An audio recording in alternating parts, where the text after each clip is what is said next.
আজকের প্যাচিস্ট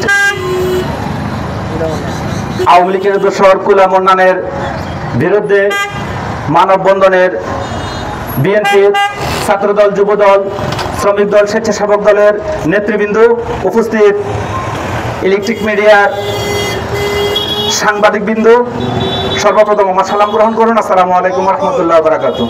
প্রিয় উপস্থিতি, আমরা আজ এমন একটা সময় এখানে উপস্থিত হয়েছি, আমরা বিগত 17 থেকে 18 বছর এই পেশিসদের বিরুদ্ধে আন্দোলন সংগ্রাম করেছি।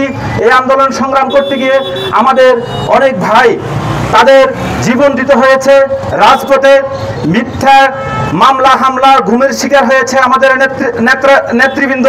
প্রিয় উপস্থিতি, আপনারা জানেন 2018 সালের নিশিরাতের নির্বাচনে এই মন্নান রামগতি কমলনগর থেকে নির্বাচিত হয়েছে।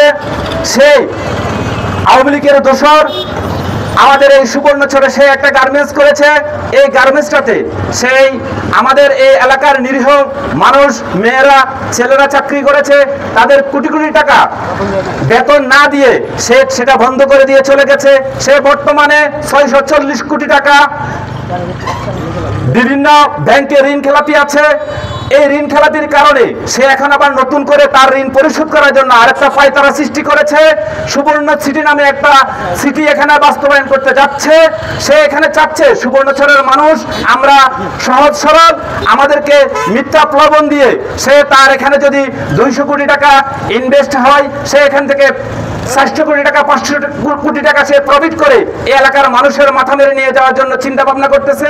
আমরা সুবর্ণচরবাসী সোচ্চার, আমরা সব সময় অন্যায়ের বিরুদ্ধে প্রতিবাদের জন্য আমরা সব সময় রাস্তায় আছি এবং থাকব।